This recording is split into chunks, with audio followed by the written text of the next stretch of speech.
Hello, welcome to the Carthage College Hedberg Library tutorial on how to use Screencast-o-matic. Screencast-o-matic is a webcasting software that allows you to screencast your entire screen, which is to show somebody else your entire screen, or webcam. It is one of the most useful, easy to use, and versatile tools that we have. To get to Screencast-o-matic, go to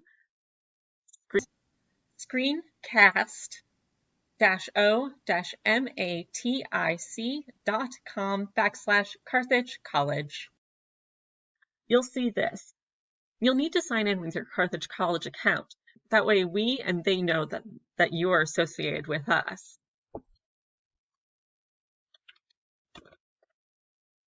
Once you sign in, this is what it will look like. You can start a recorder from within here, can open a video editor from within this website, or you can download and install it. You can also upload your videos here. However, due to us being in Google Campus, it may be advisable to upload to Google Drive instead. If you download Screencast-o-matic, this is what the application will look like. As you can see, I've recorded a number of videos, and some of them I've recorded up to a 20-minute video. This 20-minute video, however, used to be about an hour. I cut it down to 20 minutes. So I have a 30-minute video, a 16-minute video, and very short videos as long as 30 seconds. Up on the top, you can see record. You can create a scripted recording. This will act sort of like a teleprompter. Or you can import a recording from somewhere else. So it accepts all these different file formats. Screencast-o-matic creates MP4 files. MP4 files are very common and are usable by Schoology and YouTube. To record, click record. When you start a recording, this pop-up will show. This will allow you to change some of the presets that your video will start with. You can check to see if your microphone is working by speaking into it. If it is working, these bars will light up green. You can also add computer audio, so that way you can play music or other video information inside the video that you created. You can also change from this being just a screencast where you're showing what is on your screen to be a webcam, so things that are showing on your webcam on your computer, or you can do both. This will create a small picture within a picture at the bottom of the screen. Here you can also change some preferences. You generally don't need to change these preferences at all, so it's probably best just to leave them. Once you enter these options, you can use this to create your video.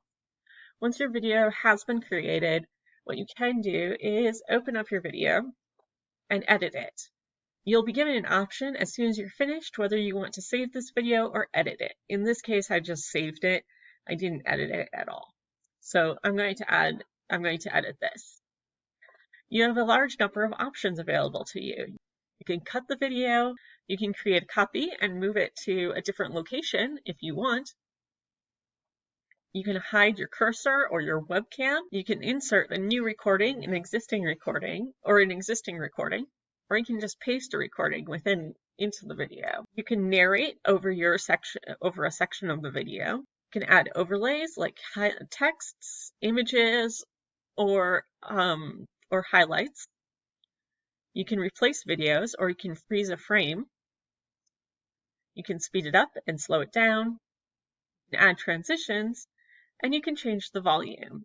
To do this, I'm going to show you one of my most used tools, which is the cut function. If I want to cut, say, the first part of this video because I don't find it particularly useful, I can click cut. And what I'll do is just use my arrow keys to drag it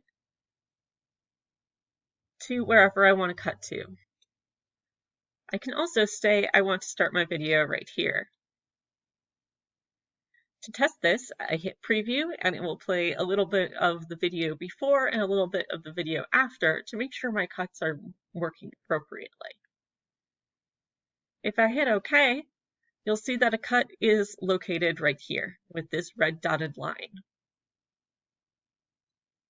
If I want to add additional tools, all of these are very easy to use. If you find the entire video is a little bit too loud, you can turn it down.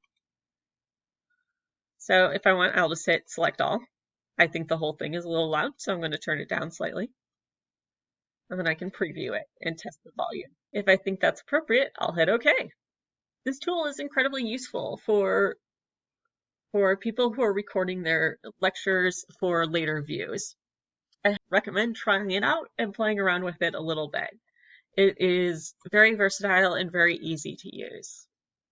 If you have any questions about Screencast-o-matic or any other tools, please feel free to contact us at help@carthage.edu.